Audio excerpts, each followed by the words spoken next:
practice like this. Up. We up. Welcome to the State of Hockey podcast, featuring Justin Jelnick and Joe Hayford. Let's talk hockey.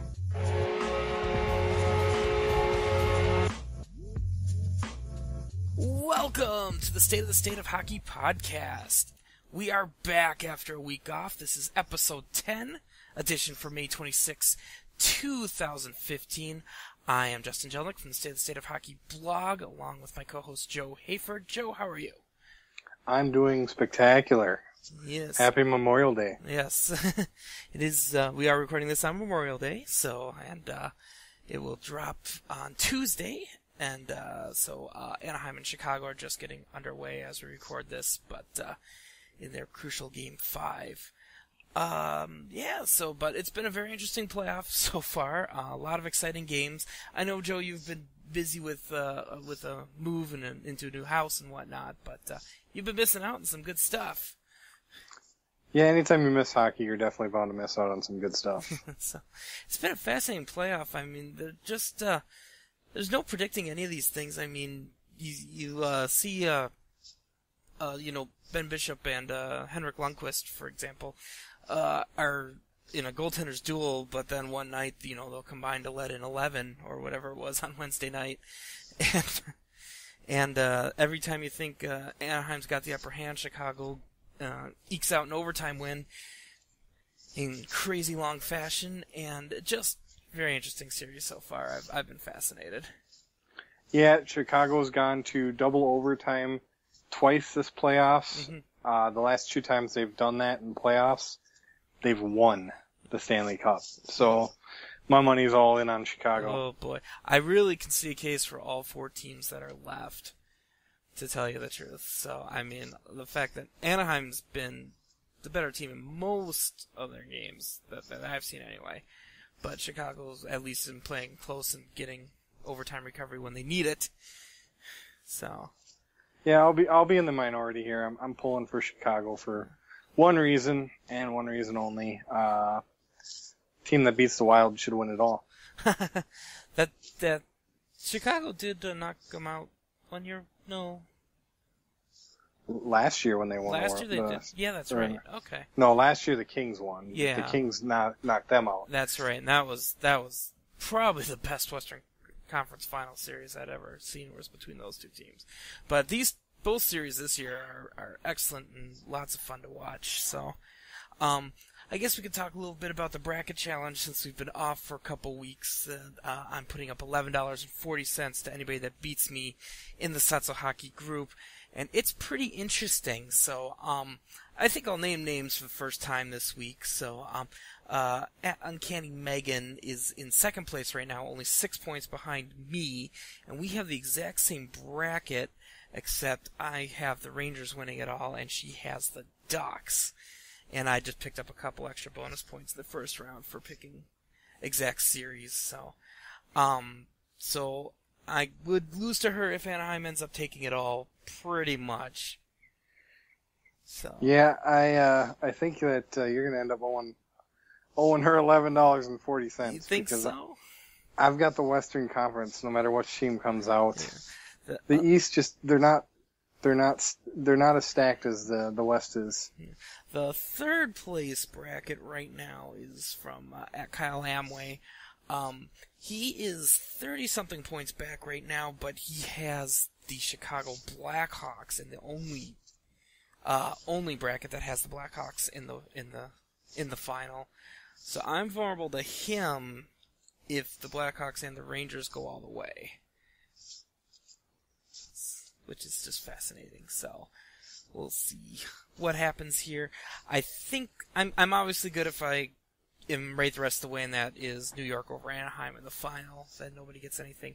There's other ways I think I'm good if Tampa wins, so long as Anaheim doesn't win it all. So that's where I sit. I think there's a chance I'm going to have to pay out, but for right now I'm in first place, and I'm very excited about that. And I'll just hit my bracket real quick here, and I was in the 80-something percentile of all brackets, which is really something. We have some pretty smart brackets in in our pool. So it's up to anybody. Thanks again for everybody that participated, and if you missed out, well, maybe there'll be another chance next year. Oh, I'm sure there will be. Yeah. So right now, as of where we sit after 4 games in each series, you still like Chicago. I do, yes. And who do you like in the East right now? In the East, again, I'm a big defensive guy, so I definitely am going Rangers in that series. Yeah, it's so hard to know. Tampa has just really impressed me, but and Bishop's been impressive, and Lundqvist has been good most games. He's had a couple average outings, but it's just so much fun to watch. So yeah, I mean, think about how different the series would be if you put St. Louis back on Tampa. And put Callahan back on. And Callahan back on New York. Actually, oddly, neither of those players have made a huge impact until St. Louis scored in the garbage game on Friday. No, but I mean, both teams. That was like the best mutual trade I've seen in the NHL in a long time. So, it worked out best for both teams. I agree, and I really think Steve Yzerman was nominated for the GM of the year. I think he probably deserves to win it. Although I think there's a very compelling argument that the GM that wins the Stanley Cup just deserves to win it. Nominations be hung. Yeah, I think that's a little. I like the turnaround GMs. Yeah. Who's a GM in Ottawa again? Oh, I gotta look it up. But yeah, Murray, right? I believe, yeah, it is Murray. Ottawa GM.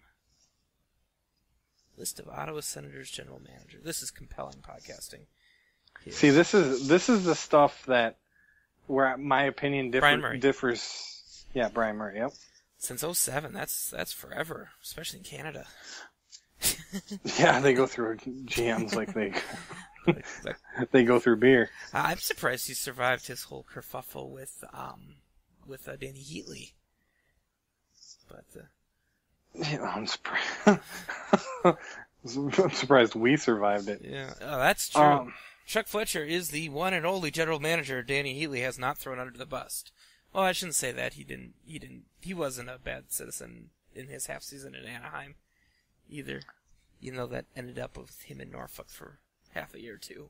What are you talking about? He badmouthed the crap out of that organization. Did he really? Because he got sent down. He did? Yeah. I guess if you're not in the major leagues, you don't. Your whining doesn't hit my Twitter feed. No, not at all. Although a good follow is not Danny Heatley, by the way. I do see him retweeted a lot, so that is good. Yeah, he's pretty funny. Well, I will get a story on that for Danny Heatley. So Chuck Fletcher undefeated. Congratulations on not making Danny Heatley mad. Yeah, Chuck Fletcher is one of the best GMs we've had in Minnesota sports. Oh, I'd agree. I think he's number one right now by far, and I don't know if that's a huge compliment to Fletcher or just a scathing indictment of everybody else that runs teams in this town. Yeah. I think it's a little both. Yeah. The Vikings are starting to get it on track too, but yeah, Spielman kind of this is a hockey podcast. It is. Yeah, football can't take over everything. If you want a football podcast, you should listen to Andy's Purple for the Win. Yes. Absolutely. I like that show. It's a good show. Or you want to hear multiple sports all in one show? Andy Must Die. That's also a good show. Such good shows. maybe we'll talk a little bit about what happened. We were off last week. A couple things happened. Joe had a schedule change to deal with, and our producer, Andy Carlson, is having his firstborn daughter in a few weeks, so he kind of needed to step away from our show because of all his other projects and whatnot. So I'm basically assuming producer duties now, but we owe a special thanks to Andy because the show would not have been started without him. There's not a doubt in my mind about that. Absolutely. So if you're listening to us, Andy, thank you so much. We'll miss you. You can come on anytime you want. Yeah, we've offered him that before. I think he wants to stay as far away as he possibly can. That's true. We're being nice to him. He's like, no. No thanks. All right. So let's see. Talk playoffs, talk that. So a couple rumors surrounding the Wild this summer about what they're going to do. I guess first and foremost, I saw some tweets earlier about it sounds like they're going to begin negotiating with Dude with 5 U's this week. Yes, I saw that. Actually, SB Nation had a piece on it. Nice. It looks promising. I like everything Dubes has said. Mm-hmm. I agree. I'm thinking 4.25, 3 years, 4.25 a year. I could live with that. That would be more than Backstrom's deal. And it sounds like all signs are to him being bought out. So, yeah. I'm using this general fanager because Puck Daddy's Greg Wyshynski has anointed this the next Cap Geek, and it's got a lot of the same features. It's still missing some things, but it'll get better. So I'll have a link on the show post for this as well. So it's still a good site for laying out all the salaries. They've got the Wild's cap space at 7.8 for next year right now, and that I'm assuming is not factoring in whatever increase there's going to be. And then they'll be able to free up. Well, they won't free the full 3. They'll be able to free up about $1 million in cap space by buying out Backstrom. And we're going to lose Harding's cap. Well, Harding wasn't under contract next year anyway, so. Well, yeah, but he was part of our cap hit this past year. But that number is for next year's contracts. Is right. 7.8. So they're probably looking at around $9 million in cap space before they sign Dubnyk, or Stewart, or Brodziak, or Bergenheim, or Carter to list all the UFAs. Oh, and they can Leopold structure Gal. Dubnyk's contract, too, so that we don't take a big cap hit this year. Ooh, do a little backloaded action? Yes, backload the last year, pay him $1 million this year, $1 million next year, and, $10 million I in the know third they year. started regulating that after the New Jersey Kovalchuk kerfuffle. But, yeah, but there's still ways to make it better. So maybe that's what they'll do, is tack on a extra year or so for Dubnyk to bring the number down. Yeah. So, but yeah, I think 4 is a good number to target, but that also limits what else the Wild are going to be able to do in free agency. They're going to have some tough decisions with so little cap space unless there is a big increase, and I haven't seen too much speculation on how much yet. Yeah, I know. I got a little bit of heat with the whole Granlund talk about him leaving. But if you really think about it, Granlund makes the most sense to leave for what he provides us and what he would cost us. Yeah, it's just that would feel like such a step back because the team's gonna need centers from somewhere. Yeah, but we need big physical centermen. Yeah. Granlund, I don't think anyone on our team other than Parisi and Zucker maybe have more heart than that guy, but yeah, we need to get a little bit bigger. Yeah, and I gotta tell you, I can still watch his shift in Game 4 of the Colorado game last year, where he blocked 3 shots in what was effectively a 6-on-4 at the end of that game. And he lost some finish this year. I think he's still got a lot in him yet. So we'll see. And he's restricted, so they'll at least qualify him, and we'll see where it goes from there. Yeah, I just don't be surprised if we don't see him in that Wild jersey next year. Yeah, I think it's going to depend on how much his camp wants. So that's what all these are going to come down to. Hollow's an RFA. I don't know what Fletcher's going to think there. As far as I'm concerned, everyone who's going to be an RFA next year, with the exception of Spurgeon and Zucker, sayonara. Well, I'm with you on Zucker 100%. I love Zucker. Foley, you can probably still keep on a 2-way deal. Well, yeah, I'm sorry. Of those who are going to accept or require big money. Yeah. Although Holla took a huge step back this year, I don't we could think probably Holla's get him going on to a 2-way deal. money. He might sign a team-friendly deal like Zucker had to last year. Exactly, and yeah, he actually, took a big step. Zucker's RFA season is next summer, not this, so that's good news. He'll still play for $900K. Yeah, well, we still need to sign him, and I think he's going to be one of those. Yeah. Like we did with Coyle or Granlund. Sign him mid-season. Yeah, that's true. So we'll be on the lookout for that. And then I don't know where we sit with Brodziak and Bergenheim. I'm pretty sure Bergenheim's going to go, and I would guess Brodziak's going to go too. I mean, he's a nice piece to have, but I'm sure somebody's going to offer more money than the Wild can justify for who would be a clear fourth center here. Unless Granlund ends up walking, then it's a different story. Well, here's the rumor that I've seen on Twitter, and I actually kind of, the more I think about it, I like it. Brodziak gone, Cullen in. Ooh, I do like Matt Cullen. That would be great. Cullen is talking about he wants to be close to home. Yes. So I think it's a shame that they couldn't do anything, but unfortunately, Cullen, a lot of people don't really think about this, but I think he was a victim of not being able to buy out Danny Heatley. he was, absolutely. I mean, I think Fletcher would have been in a position to make him a decent market offer if he had that cap space. Yep, it's definitely one of those things that it was sad to see him go, but unfortunately it's part of the business. So, how warm is Yo's seat to start October? You know, I heard a lot of this. Buy Yo, Yo's gone, fire Yo. Yo's not going anywhere. He's not even, his seat is still ice cold. I'm with you. There's one guy I would fire Mike Yeo for, and it's not even a lock to me, but it would be Dan Bylsma. Really? Yeah, and that's not even a lock. That's like the only one I would even think about. Why, Babcock? What about Babcock? Maybe. I don't know. I mean, he's obviously written his ticket, but I don't know if he's the right coach for the Wild. I agree that he isn't the right coach for the Wild, but it's still Mike Babcock. I don't know if he's the right coach for the Leafs either, but he got paid. So.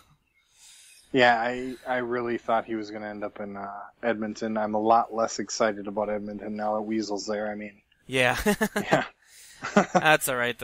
At least under realignment, we don't have to watch the Pacific Division all that much, and I hope someday we have to watch them even less. Yeah. So. Yeah, we need to be in the East. Well, no, I'm fine in the Central Division just as it is. So,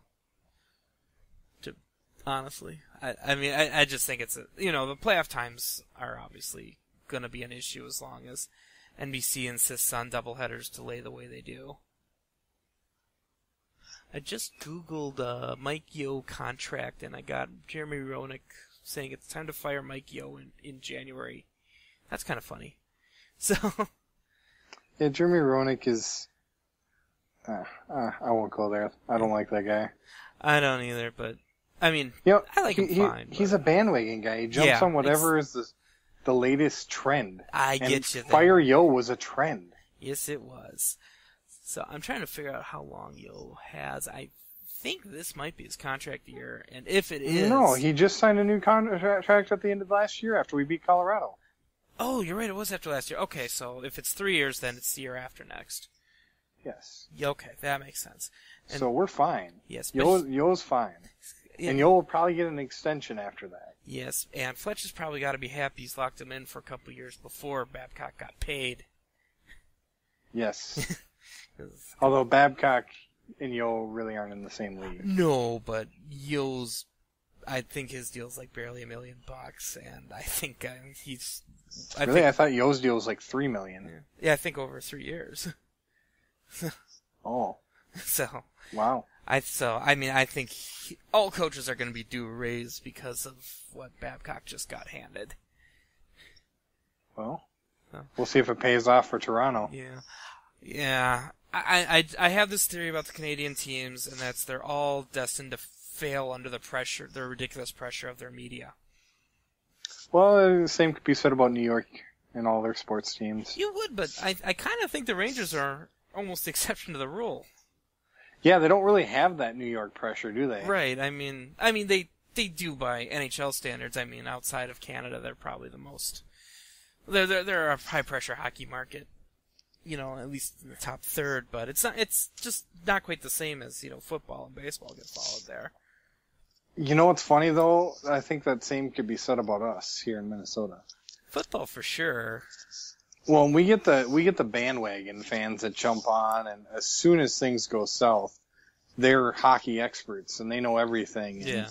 you need to fire this person and we need to get this person and things don't, we need to strip the C off Koivu and give Parisi the C and trade Granlund and just all kinds of just crazy stuff.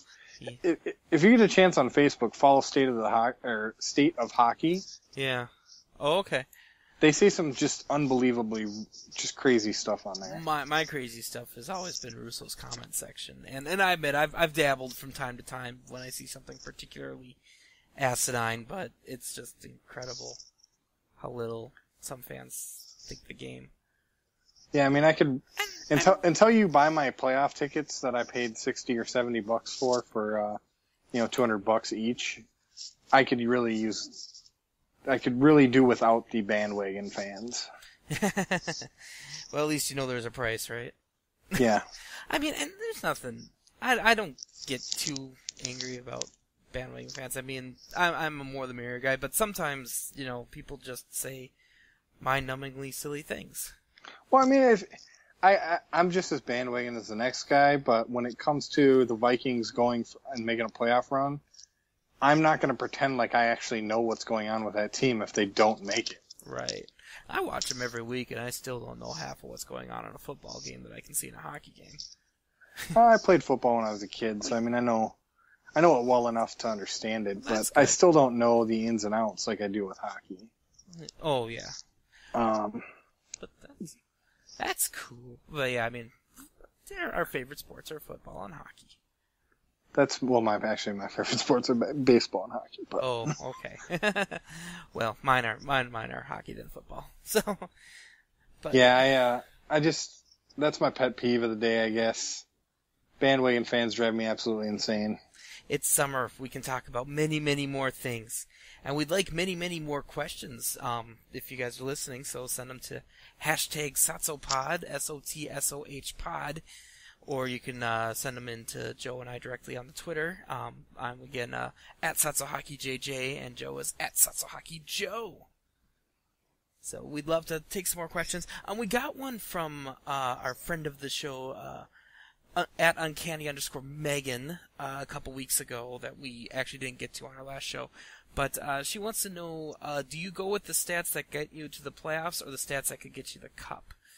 And this is a question basically about regular season stats versus playoff stats. Are the differences important to you?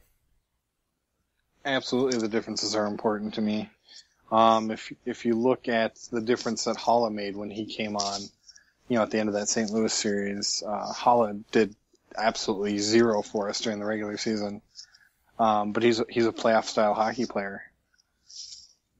I can't deny things like that, and I can't deny that, even Bergenheim was good in the games he got in for the most part, and he was kind of traded for on that rep, even though they didn't end up needing him so much because the other players got healthy for the Wild, especially Zucker. His timetable accelerating, I think, changed plans. Yeah, he rehabbed pretty well and came back, and he started out like lightning in a bottle, and then he broke his thumb and kind of disappeared. Yeah, still a factor defensively, but yeah, I mean it's hard to play through that. Yeah, and especially when you're a guy that handles the puck like he does, having a broken thumb can be detrimental. Amazing you point out that he was still effective defensively because everybody was convinced Yo wanted him banished 2 years ago because he wasn't responsible in his own end. And criticism's fair, but Yo didn't give up on him. No, and look what it's doing for us now. Absolutely. Zucker's going to be, a top 30 forward in the league. I agree. I'm excited for yeah, Zucker's. I'm definitely excited I'm going to go with Zucker leading the team in goals next year, if he can stay healthy. I guess for me, I don't put too much stock in playoff stats for inexperienced players, for sure. Like if you're pointing at bad stats for guys that are in their first playoffs or whatnot, I wouldn't expect that to go on forever, but I could see your point where there are trends to look for players that are in the postseason perennially, and you have more than 1 year to go by, especially if you can look at differences between players that seem to get up for the playoffs versus the season. I tend to be a longer sample size guy, so I don't know how much more stock I put into playoff stats, but I think your point of motivation is well taken. Right, motivation is huge. I for one perform better when there's something really big on the line. We also saw that Granlund is that type of player. We saw Charlie Coyle step it up in the playoffs, and then he went to the IHF. Yes. And played phenomenally. Yes, I was shocked to see those reports. I wonder if Yo isn't misusing Charlie Coyle, if that's a pretty clear indication that he needs more minutes than he's getting. No, he needs to play center. Yes. And Yo plays him at center maybe two minutes out of the game, and he's getting about 11 or 12 minutes of ice time. Yeah. I will say Yo is learning with his team, and that's a little unfortunate for us as fans. Yeah. Because it's hard to figure out where to utilize everyone. But he's going to be the answer if we don't trade him, which I think is actually going to happen, unfortunately. He's the answer to our center problems when Brodziak leaves. We will have to wait and see. I'm not so sure they're going to give up on Coyle, especially if they do figure that out. We should talk about your favorite player in the whole wide world, Ryan Suter. What do you want to talk about him? I guess I'm starting to get on the bandwagon. They need to take him off the power play and start cutting his minutes. I think he thinks that as well. Yeah. My problem with Ryan Suter now is not how effective he is. He's supposed to be a leader on the team, and he seems to be a cancer on the team. The things he says, the way he approaches things, he's just not a very professional athlete. What are you hearing to that end? Well, just the type of stuff he says. I wish the way he said it, the sarcasm in his voice. I wish we had figured out that I shouldn't be on the power play 6 games ago. After the Blackhawks series. Yeah. Oh, everything started to click when they they figured out that I shouldn't be on the power play. That Koivu shouldn't be on the power play. Those kind of comments, that snarkiness, that I've seen those people in my professional life before, and I know what they're like behind the scenes. Because I know people that can say that stuff, and you know what it means and how to take it, and it's kind of in the press's interest to generate that controversy because hockey players are generally boring in the media. Well, yeah, but I heard the comment. Like, I watched the video of it. That's a little different then. So. And that's the thing that gets me. If you're saying that in the privacy of a locker room, then that's fine. That's just, you talking to the guys. I wish we had figured this out earlier. This is working really well. Yeah.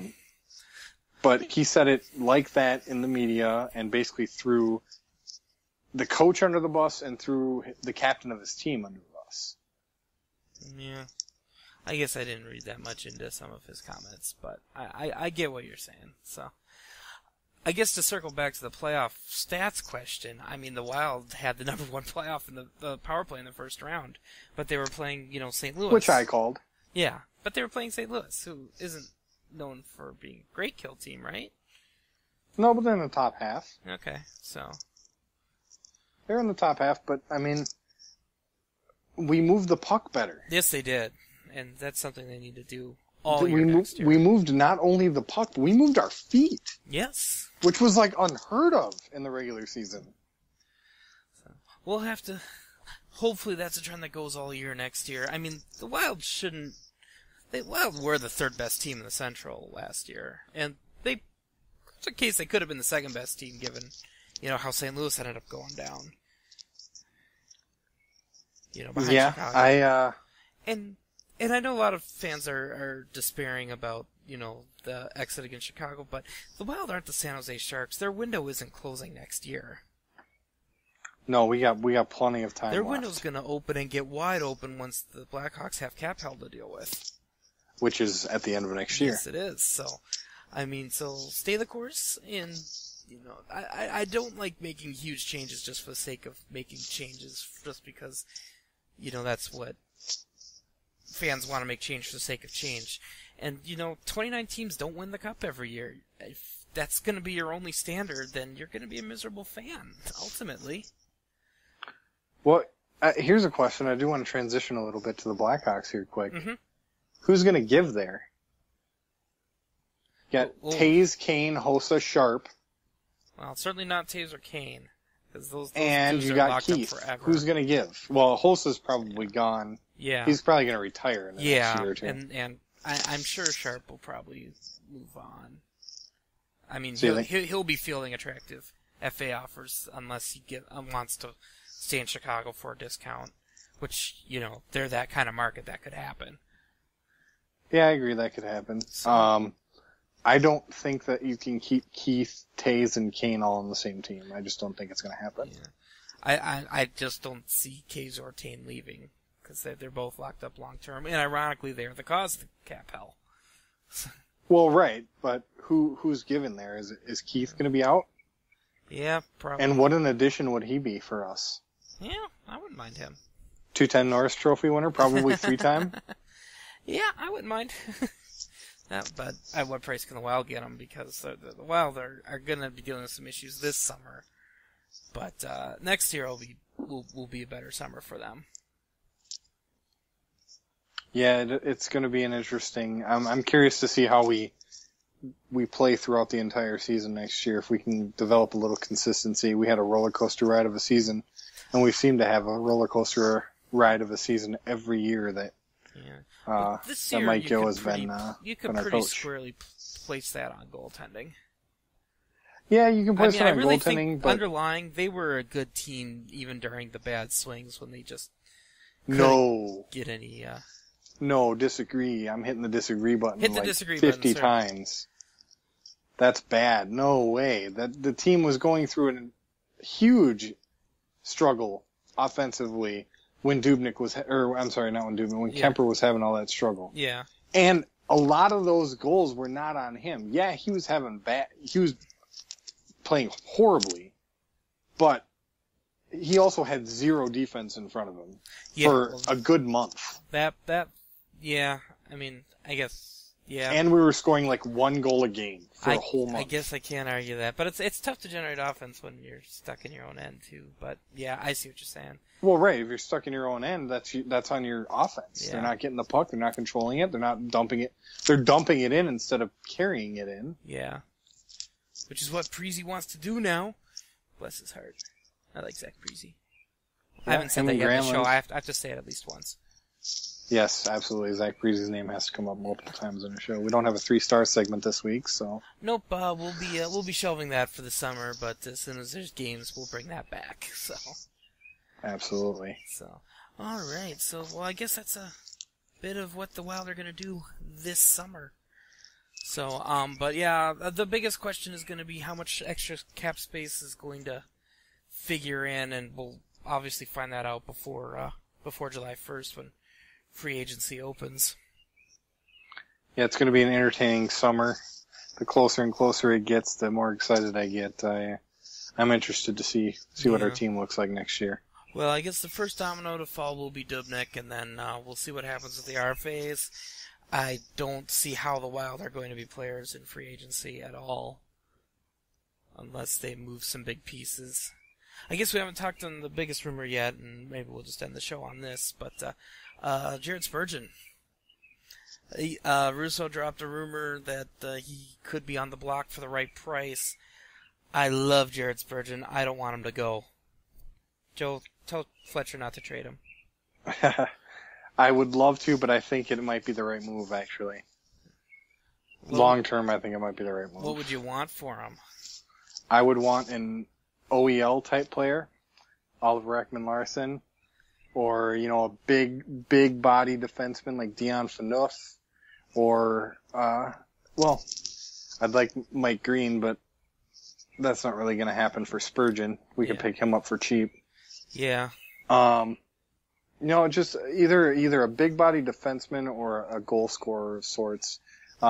People forget Derek Stepan is rumored to be on the block next year because of New York's impending salary cap issues. That would be interesting. So he'd be a nice addition for Spurgeon. I mean, and it'd work well for both teams. New York would be able to pick up some cap room and pick up a top 4 defenseman, and we would be able to pick up a big-bodied centerman who can score goals. I mean, I think the argument goes, Dumba took so much step forward, he's ready to be a top 4 this year, which would make Spurgeon or Scandella expendable, and Spurgeon's probably the piece you could move that gives you the best return. Yeah, but here's and Russo also said this to someone who said that. Who fills Dumba's role? Exactly. Does Folan finally actually step it up and live to his potential? I mean, who's really only been here a year and a half. Yeah, I mean, and but Folan, is it Folan? Is it do we keep Leopold around? I actually hope they do. I hope they do as well. I mean, it has to be such a good story. That makes sense. But he doesn't fill Dumba's role. No, he doesn't. He fills Prosser's role. He does. No, he does better than that. Well, yeah. On. I could fill Prosser's role. I doubt it. fall down and get hurt. So we would need to add some way, shape, or form a defenseman that has a slapper from the point. Which, if we get rid of Spurgeon, he's one of those guys. Dumba steps up into that role. Who steps into Dumba's shoes? I think keeping Dumba in third pair minutes and just giving him more power play time would be the play for his development. And so that's just why I'm not pro trading Spurgeon. Plus, yeah, I'm not pro trading Spurgeon either. But if you're looking as a general manager and long term for what the team might need, you might be able to get your best value out of Spurgeon right now. Yeah, it'd have to be a good deal. They can't. It would, like I said. I mean, I mentioned some big names there. Oliver Ekman-Larsson, Derek Stepan. Those are both guys I'm sure every Minnesota Wild fan would jump at trading Spurgeon for. Yeah. Except for the women who are absolutely madly in love with Spurgeon. like Mrs. SOTSO JJ. Yes. She will hunt Fletcher down if that happens. So, but yeah. Well, I guess we will see. I say that a lot because we can guess all we want, but we don't know till it happens. Yeah, I agree with you though. It has to be a big name player. Yeah, they're not going to trade him just for the sake of trading him. They're not going to trade him on speculation or for prospects. Or I think it has to be a solid deal because I think Spurgeon's a known asset. Yes, we have to get someone though that can compensate for Vanek's deficiencies. Yes, we haven't brought Vanek up yet. No. That kind of bugged me that everybody Is it too late to buy him out? Yeah, there was a lot of outrage when the GM noms came out that Snow was snubbed, but I just can't get past the fact he tried to give Vanek $50 million over 7 years. And he can make none of the moves he made this year if he gets that deal done. No, and the Islanders would not have been anywhere near what they were. So, Vanek. So. Fletcher. What a cancer. Well, that's going to go down as Fletcher's worst acquisition. Yeah. Remember, he signed Martin Havlat too, folks. Yeah, that's not as bad as Vanek. No, I think this passes it for sure. It was the Havlat deal before. Yeah. For sure. It wasn't this even, the Leddy trade. I would take, the Leddy trade was one of the worst things that we've seen too, but, wow, what a different team we'd be if we had Leddy. Yeah, I agree. Hey, maybe they'll have a shot at him down the line when it's too late, just like Andrew Burnett. Yeah. When it's too late, exactly. Yeah, because he just signed for 7 years, I think, with New York. That deal? Wow, good for him. So yeah, he's locked up there pretty long term. But hey, maybe that comes into the play with Spurgeon. Doubtful, but yeah, we'd have to offer up maybe a first round pick and Spurgeon. Yeah. But you never know. Yeah, Buddy could come back. Fletcher's not going to be parting with picks for a while. I think he's given too many away and knows it. Yeah, Iowa's super deficient. Yep. Well, we'll see what happens there. I'd like them to not have a last place season in Des Moines. Yes, in any way, shape, or form. Conference, division, You know, and they're a pretty well attended AHL team too. So I mean, they have decent fans. So yeah, they do. We got a few fans down in Iowa too that come up for the Wild games. oh yes, and then we've made one trip every year down to see them, and we'll probably do that next year, and it'll be a good time. So Yeah, I know I might do one of the season ticket holder trips down this year. ooh, that'd be good. Ooh, I might get one of those now that I'm a kind of season ticket holder. Hey, 11 games, man, that works. That'll be fun. There's a waiting list. You're one of you're one of a lot of people who We got in just under the wire, I bet. you did, yes. Yeah. We were going to do it earlier in the year, too, but, baby girl distracted me. What can I say? Yeah, let's think in January they thought they were going to lose most of their season ticket holders. Yeah. That's when we should have got in. All right. Well, we'll have another show next week, and who knows what we're going to talk about. We'll hopefully have some Dubnik news. That would be nice. So. Yeah, any kind of news would be nice from the Wild. They've been We'll probably preview super quiet. We'll probably preview the final because the Game 7s are Friday and Saturday this weekend if they happen, and I'm betting we'll get at least one. So. And I promise I will watch the Stanley Cup Finals. Yes, that'll be it should be a good final no matter who gets there. We'll see if I have to shell out $11.40 to one of the remaining competitors in the bracket challenge. And yeah. So join us next week. Tell your friends. Listen to the State of Hockey podcast. And once again, follow Joe on Twitter at SOTSOHockeyJoe, me at SOTSOHockeyJJ. And once again, thank you to Andy Carlson, even though he has left the show. Appreciate your helping us get started. All right, yeah, thanks, Andy. Have a great time with your firstborn. Yes, I can't wait to meet her. So, all right, for Joe Hayford, I'm Justin Jelnick. Thanks for downloading us this week, and we will talk to you next week.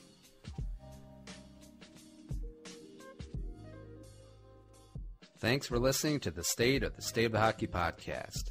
The music was created and produced by Deeb. To hear more of his tracks, visit soundcloud.com/Deeb.